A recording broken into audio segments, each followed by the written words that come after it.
Hello বন্ধুরা, আমি রাকেশ মণ্ডল, একজন সোশ্যালিস্ট এবং আমি কিছুদিন আগে চলে গিয়েছিলাম এই পরিত্যক্ত শহরটিতে, অর্থাৎ abandoned city of Bengal. West বেঙ্গলের এইরকম একটি পরিত্যক্ত শহর যেটা বিঘের পর বিঘে জায়গাতে আছে, কিন্তু এখানে কোনো মানুষজন থাকে না, কোনো পশু পাখিও এখানে দেখতে পাইনি আমরা গিয়ে। আমরা প্রথমে যে জায়গাটিতে গিয়েছিলাম সেটি ছিল একটি জমিদার বাড়ি, এবং এই জমিদার বাড়িটি প্রায় ধ্বংসস্তূপে পরিণত হয়েছে এবং এর আশেপাশে প্রচুর গাছপালা জন্মেছে এবং আহ, এই জমিদার বাড়িটির মেনটেন্যান্সটা একদমই নেই। তো সেই হিসেবে আমরা এই জমিদার বাড়িটিতে প্রথমে গিয়েছিলাম এবং আশেপাশের যে জঙ্গল সেগুলো অনেকটাই বেড়ে গেছে।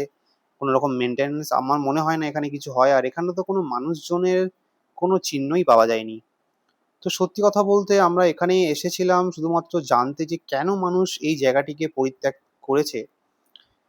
সেটা জানতেই আমরা চলে গিয়েছিলাম এই জায়গাটিতে, যেটা কিনা ওয়েস্ট বেঙ্গলের এমন একটি শহর যেটা আজকে পরিত্যক্ত। এবং এই জমিদার বাড়ি থেকে বেরিয়ে আমরা দেখতে পেয়েছিলাম একটা ডামি প্লেন, এবং এই প্লেনটির একদমই অবিকল কিন্তু আসল প্লেনের মতোই। এবং তার সামনে যখন আমরা যাই তখন আমরা এই যে কাঁচা রাস্তাগুলো দেখছি, এই রাস্তাগুলো কিন্তু অনেকদিন আগেই যে পরিত্যক্ত হয়েছে সেটা দেখে বোঝাই যায়। কারণ সেখানে না ছিল কোনো মানুষের পায়ের দাগ, না কোনো গাড়ির চাকার চিহ্ন। সেই হিসেবে আমরা যখনই এই জায়গাটিতে ঢুকি তখন থেকেই আমাদের মনে হচ্ছিল যেন কেমন একটা অন্যরকম একটা ব্যাপার আছে এই জায়গাটির মধ্যে। এবং আমরা যতবারই এগোচ্ছিলাম সামনে, ততবারই আমাদের মনে হচ্ছিল যেন এর সামনে আর না যাওয়াই ভালো। কিন্তু তাও আমরা গিয়েছিলাম শুধুমাত্র সেই পুরনো প্রাচীন যুগের সেই কথাটাকে বিশ্বাস মাথায় রেখে, যে অচেনাকে চিনতে এবং অজানাকে জানতে। তো আমরা এরপরে একটি ডোম আকারের বসার জায়গার দিকে গিয়েছিলাম এই অ্যাবান্ডেন্ট সিটির। এবং এই যে লোহার ব্রিজটি ছিল, আমার সত্যি খুব ভয় লাগছিল এটার জন্য, যে এটা দিয়ে আমরা যেতে পারবো কিনা বাইক নিয়ে। যেহেতু আমরা বুলেটে ছিলাম, সেই হিসেবে আমরা আগে আস্তে আস্তে গিয়েছি, যাতে জানি না এই ব্রিজটি কতদিন ধরে এইভাবে আছে এবং এটি আমাদের ওজন নিতে পারবে কিনা। কিন্তু অবিকল এটা চলে গিয়েছিল সেই ব্রিজের ওপর দিয়ে। এবং জায়গাটিকে আপনারা দেখছেন পুরোপুরিভাবে পরিত্যক্ত, এখানে আর মানুষজন একদমই আসে না। কিন্তু সত্যি ভেবেই অবাক লাগে যে কেন এই জায়গাটি এইভাবে পরিত্যক্ত একটি শহরে পরিণত হয়েছে, যেখান থেকে মানুষ পুরোপুরিভাবে পরিত্যক্ত এবং মানুষ আর এখানে টোটালি থাকেন না। কেন, সেটাই জানতে আমরা কিন্তু চলে গিয়েছিলাম এই পশ্চিম বাংলার পরিত্যক্ত শহর, অর্থাৎ অ্যাবান্ডেন্ট সিটিতে। এবং সেই ডোম থেকে বেরিয়ে আমরা তারপরে চলে গিয়েছিলাম একটি কিংস হাউস, অর্থাৎ রাজপ্রাসাদের দিকে। এবং এই রাজপ্রাসাদটি কিন্তু সত্যি খুবই সুন্দর এবং দেখে অনেকটা যেন মনে হয় যে ইংরেজদের হাতের তৈরি। কিন্তু কেন জানি না এটাও কিন্তু পরিত্যক্ত, এখানে কোনো মানুষজন থাকে না। এবং যখনই আমরা একটু আগিয়ে গিয়ে এর সদর দরজার দিকে এগোই তখন দেখি সেটা কিন্তু পুরোপুরিভাবে বন্ধ। এবং সত্যি অবাকই লাগে যে এত সুন্দর একটি বিল্ডিং কেন যে আজকে পরিত্যক্ত, কেন মানুষ এখানে থাকে না। এখানে কিছু মেনটেন্যান্স রুমও ছিল, কিছু ফোয়ারা, আহ, এবং তারপরে আমরা দেখলাম কিছু বিশ্রাম নেওয়ার জায়গা, কিছু ঘর যেগুলো আজকে পরিত্যক্ত মানুষের দ্বারা। কেন মানুষ এই জায়গাগুলোকে পরিত্যক্ত করেছে, এত সুন্দর একটি জায়গা, সেটাই আজকের প্রধান ভাবনা আমার কাছে। তো আমি সত্যি খুবই অবাক হয়েছিলাম, আমরা সত্যি খুবই অবাক হয়েছিলাম যে কেন এই জায়গাটা পরিত্যক্ত। কিন্তু সত্যি বলতে যে এই জায়গাটিতে কিন্তু কোনো রকম মানুষের পায়ের দাগ কিন্তু ছিল না। এই সকল ঘরগুলো কেন আজকে এইভাবে অবস্থিত আমরা জানি না, কিন্তু সেটাই জানতে আমরা এগোচ্ছিলাম সামনের দিকে, যে কেন আজকে এই জায়গাটা এইভাবে পরিত্যক্ত হয়েছে মানুষের দ্বারা। আর পশ্চিমবাংলার যে এরকম একটি জায়গা আছে সত্যি আমার জানা ছিল না। আর সেটাই জানতে আমরা চলে গিয়েছিলাম আজকে এই অ্যাবান্ডন্ড সিটি অফ বেঙ্গল, অর্থাৎ পরিত্যক্ত শহর, পশ্চিমবাংলার একটি পরিত্যক্ত শহর যেটা আমাদের পশ্চিমবাংলায় অবস্থিত। এবং এখানে আপনি দেখছেন একটি কলোনি, যেখানে কিন্তু প্রচুর বাড়ি রয়েছে কিন্তু মানুষের কোনো চিহ্ন সেখানে একটাও নেই। এমনকি কোনো পশু পাখিরও চিহ্ন এখানে আমি দেখতে পাইনি। এবং এখানে কিছুটা ছিল মেইনটেন্যান্স রুম টাইপের, কিন্তু এটা সত্যি খুবই অসাধারণ দেখতে ছিল। এবং তারপরে আমরা সামনের দিকে এগিয়ে যাই, অনেক বিল্ডিং ভাঙাচোরা। তারপরে জঙ্গলের তো শেষই নেই। প্রত্যেকটি গাছ, প্রত্যেকটি রাস্তা খুবই গা ছমছমে। এবং আমরা যতই এগোচ্ছিলাম আমাদের মনে একটাই প্রশ্ন আসছিল যে এখানে যাওয়া ঠিক হবে কিনা, এটা পুরোপুরি বিপদমুক্ত কিনা। কিন্তু তাও আমরা চলে গিয়েছিলাম এই অ্যাবান্ডেন্ট সিটি অফ বেঙ্গল, সেটাকে আপনাদের সামনে তুলে ধরতে। এবং এখানে মাঝে মাঝেই কিন্তু কিছু মেনটেন্যান্স রুম টাইপের কিংবা প্রচুর ঘর বাড়ি আসলে মানে ঝুপড়ি টাইপের কিছু ঘর, কুঁড়ে ঘর টাইপের কিন্তু দেখতে পাওয়া যাচ্ছে, যেগুলো সত্যি এখানে ট্যাঙ্ক আপনারা দেখতে পাবেন। সেই হিসেবে আমার মনে হয় যে মানুষ কিন্তু বহুদিন আগেই এই জায়গাটিকে পরিত্যাগ করেছে, চলে চলে গেছে। এবং তারপরে আমরা কিন্তু সত্যি যাই একটা হোটেল রুমে টাইপের, 5 স্টার বলতে পারবো না, কিন্তু এটা একটি হোটেলই ছিল আমার দেখে যা মনে হয়েছে। 5 স্টোরেজ একটা হোটেল, যেটা কিন্তু সত্যি পরিত্যক্ত। এখানে কিছু বাস দেখতে পাবেন আপনারা। আহ, এবং দেখে তো মনে হচ্ছে এটা খুবই ওয়েল সেটেলড, কিন্তু কেন জানি না মানুষ আজকে আর এখানে থাকে না। এবং এখানে কিছু বিল্ডিং হচ্ছিল, সেগুলো এখন বন্ধ হয়ে আছে। এবং এরপর আমরা এটা যেহেতু শেষ জায়গা ছিল, তো আমরা সেখান থেকে আবার ব্যাক করি। এই হোটেলের পাশ থেকেই আমরা আবার আরো যে জায়গাগুলো আছে সেখানে যাওয়ার জন্য আমরা ব্যাক করি। এখানে কিন্তু বলে রাখি, এখানে জেসিবিও কিন্তু ছিল, আর এখানে জেনারেটরের ব্যবস্থাও আছে। তো কেন, সত্যি আশ্চর্য এই জায়গাটি কেন আজকে বাংলার মানুষের দ্বারা এটা পরিত্যক্ত এবং একটা অ্যাবান্ডেন্ট সিটিতে পরিণত হয়েছে, সত্যি আমার জানতে ইচ্ছে করে। আর খুবই আশ্চর্য লাগছে যে এত সুন্দর একটি জায়গা, এত বিস্তৃত এলাকায় এটি আহ, বিস্তৃত হয়ে আছে আর কি, বিস্তৃত এলাকায়, তাও কেন মানুষ এই জায়গাটিকে পরিত্যাগ করেছে এবং কেন আজকে কোনো মানুষেরই আনাগোনা এখানে নেই। মানুষ কেন এই জায়গাটিকে পরিত্যক্ত করেছে সেটা জানতেই কিন্তু আমরা চলে গিয়েছিলাম ভয়কে উপেক্ষা করে, এবং আস্তে আস্তে এগিয়ে গিয়েছিলাম।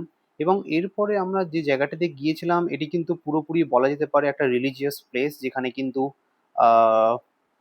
চার্চ, টেম্পল, মস্ক, অর্থাৎ মন্দির, মসজিদ, চার্চ সবই আছে। আর এত সুন্দর একটি জায়গাকে মানুষ কি করে যে ছেড়ে চলে গেছে, সেটাই আজকে আর আমার ভাবনা আমাদের। তো আমরা কিন্তু সত্যি খুবই অবাক হচ্ছিলাম যত এগোচ্ছিলাম, যে এত সুন্দর একটি জায়গাকে কেন মানুষ পরিত্যাগ করলো, কি সেই কারণ। এটা কি সরকারের দ্বারা হয়েছে কিংবা মানুষ নিজে থেকেই এখান থেকে চলে গিয়েছে, সেটা জানতেই কিন্তু আমরা চলে গিয়েছিলাম।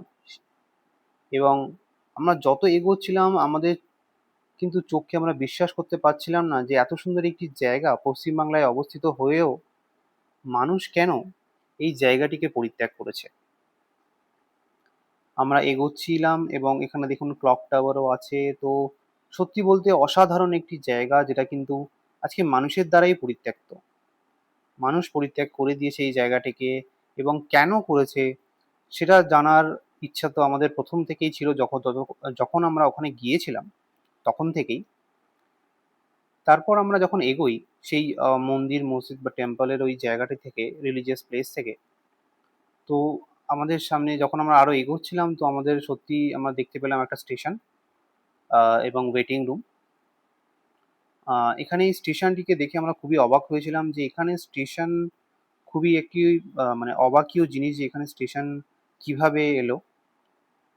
কিন্তু আমরা সত্যি কথা বলতে এটা জানার আমাদের ইচ্ছা আরো বেশি প্রবল হলো, যে এখানে স্টেশন যদি থাকে তাহলে ট্রেনও তো থাকার কথা।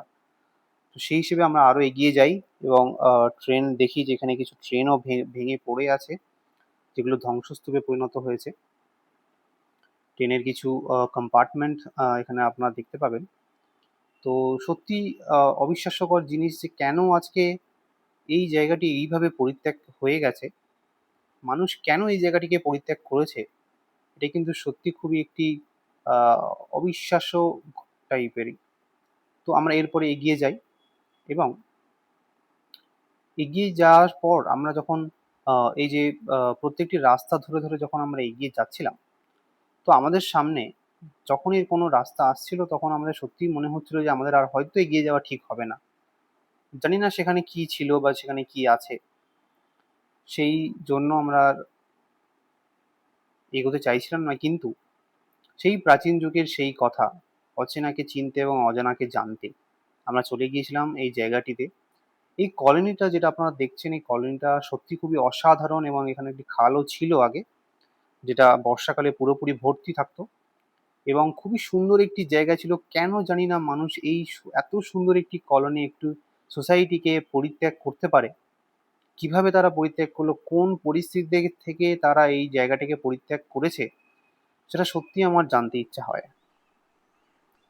এবং এরপর আমরা সেই কলোনি থেকে যখন ফিরে আসি আর কি, ফিরে আসছিলাম, তো সত্যি কলোনির আশেপাশের জায়গাটা কিন্তু খুবই সুন্দর।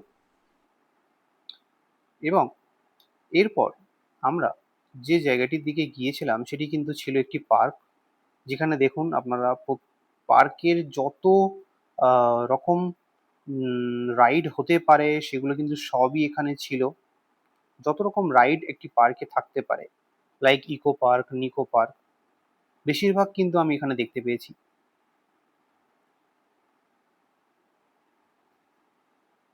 এবং এই যে কলোনিটা আপনারা দেখছেন, এই কলোনি কিন্তু শুধুমাত্র কলোনি নয়, ছিল কিছু মানুষের বাসস্থান। তো সেই অনুযায়ী আমার মনে হয় এই কলোনি যারা ছেড়ে গেছে তারা কিন্তু নিজের বুকে পাথর রেখেই কিন্তু এই কলোনি ছেড়েছে। তো সেই হিসেবে আমরা এরপর আস্তে আস্তে এগিয়ে যাই এই ঘরগুলোকে দেখতে দেখতে। এবং আমরা যতটাই এগিয়েছি ততই দেখেছি জঙ্গল এবং ধ্বংসস্তূপে পরিণত হওয়া কিছু ঘরবাড়ি। এরপর আমরা আস্তে আস্তে যখন ওই পার্কের দিকে এগিয়ে যাই, তখন কিন্তু আমরা কিছু এমন জিনিস দেখতে পাই যে এই পার্কটি যখন সত্যি ভালো ছিল তখন কিন্তু আশা করি এই পার্কটিতে মানে মানুষের আনাগোনা অনেক বেশি ছিল। এখন তো কোনো মানুষের পায়ের ছাপও আমরা সেখানে দেখতে পাইনি, কিন্তু এই পার্কে সত্যি সব কিছুই আছে। প্রত্যেকটি রাইড এখানে বর্তমান ছিল, প্রত্যেকটি ride, each and every ride এখানে ছিল। এবং আপনারা দেখতে পাবেন যে সব রাইডগুলির অবস্থা খুবই খারাপ হয়ে পড়ে আছে। সব রকম রাইডগুলি কিন্তু খুবই ভালো অবস্থায় ছিল একসময়, এখন সেগুলি কিন্তু পুরোপুরি একদমই খারাপ অবস্থায় চলে গেছে। এমনকি আপনারা দেখতেও পাবেন যে এখানে রোলার কোস্টারেরও কিন্তু জায়গা ছিল। সেই রোলার কোস্টারও একসময় কিন্তু এখানে চলতো।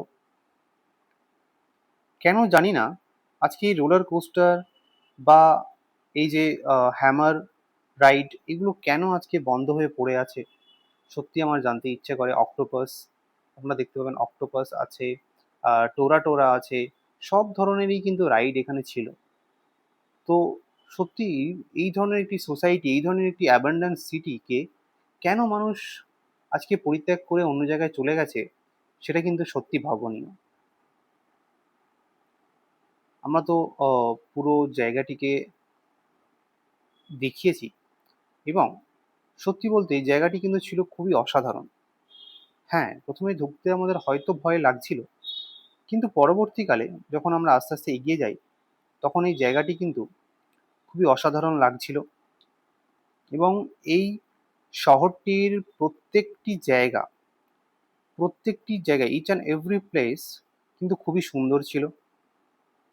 কিন্তু আমাদের কাছে প্রশ্ন একটাই, যে এই জায়গাটিকে মানুষ কেন আজকে পরিত্যক্ত করেছে, এবং মানুষের দ্বারা এই জায়গাটিকে কেন পরিত্যক্ত করানো হয়েছে। তো আশা করি আপনাদের এই ব্লগটি ভালো লেগেছে। দেখা হবে পরের ব্লগে।